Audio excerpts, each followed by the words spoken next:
اعوذ باللہ من الشیطان الرجیم۔ میں پناہ مانگتا ہوں اللہ کی شیطان مردود سے۔ بسم اللہ الرحمن الرحیم۔ اللہ کے نام سے شروع جو نہایت مہربان بے حد رحم فرمانے والا۔ وَإِذْ قَالَ إِبْرَاهِيمُ رَبِّ اجْعَلْ هَذَا الْبَلَدَ آمِنًا وَاجْنُبْنِي وَبَنِيَّ أَن نَّعْبُدَ الْأَصْنَامَ۔ اور یاد کیجئے جب ابراہیم نے عرض کی، اے میرے رب اس شہر مکہ کو امان والا بنا دے اور مجھے اور میرے بیٹوں کو بتوں کی پوجا سے بچا۔ رب انہن اضللن کثیرا من الناس فمن تبعنی فانہ منی ومن عصانی فانک غفور رحیم۔ اے میرے رب بے شک بتوں نے بہت لوگ بہکا دیے، یعنی گمراہی کا سبب بنے، تو جس نے میری پیروی کی وہ تو میرا ہے، اور جس نے میرا کہنا نہ مانا تو بے شک تو بہت بخشنے والا نہایت مہربان ہے۔ ربنا انی اسکنت من ذریتی بواد غیر ذی زرع عند بيتك المحرم ربنا ليقيموا الصلاة فاجعل أفئدة من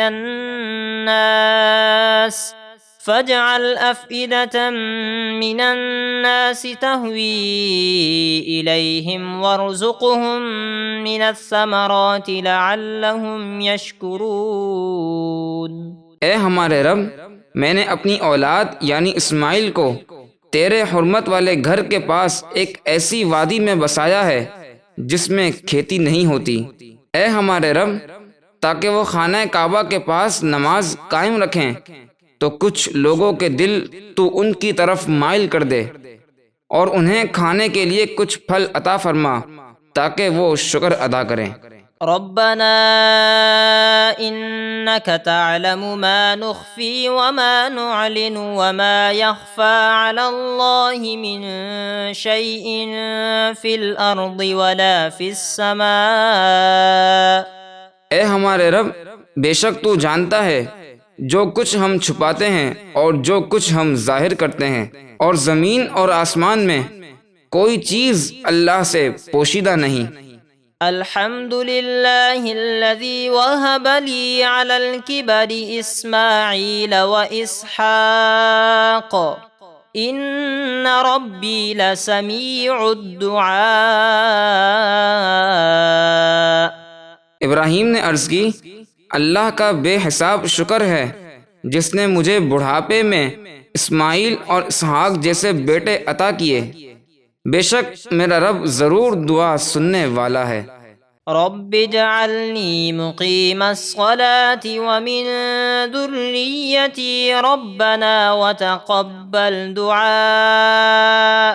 اے میرے رب مجھے اور میری اولاد کو ہمیشہ نماز قائم کرنے والا رکھ، اے ہمارے رب میری دعا کو قبول فرما۔